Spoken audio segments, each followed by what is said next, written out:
Sidang cerai Na Dae-hon ditunda, keluarga Jule tepis isu ke Malaysia. Sidang cerai perdana Na Dae-hon dengan selebgram Julia Prastini alias Jule telah resmi digelar di Pengadilan Agama Jakarta Selatan, Selasa, 18 November 2025. Kemarin, sidang tersebut menjadi sorotan besar publik lantaran rumah tangga keduanya belakangan ini dipenuhi isu tak sedap. Jule digugat cerai talak oleh Dae-hon setelah dirinya dikabarkan berselingkuh dengan seorang petinju bernama Safriye Ramadan. Kabar adanya orang ketiga itu mencuat setelah beredar luas foto-foto mesra Jule dan Safriye di lini masa media sosial.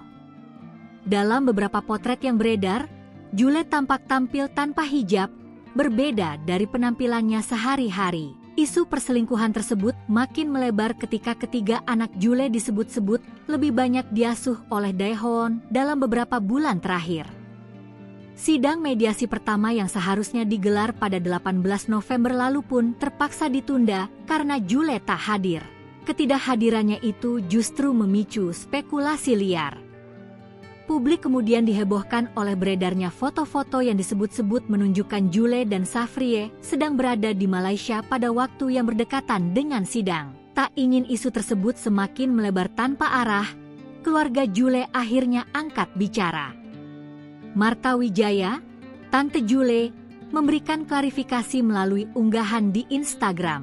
Ia menjawab langsung pertanyaan warganet mengenai keberadaan keponakannya itu. Seorang netizen bertanya, Jule di Malaysia sama Sapri. Martha pun memberi respons tegas. Pemilik nama Instagram Martha Wijaya ini kemudian mengingatkan agar publik tidak terlena dengan informasi yang belum tentu benar. Martha juga mengajak warganet untuk tidak mudah terpancing isu.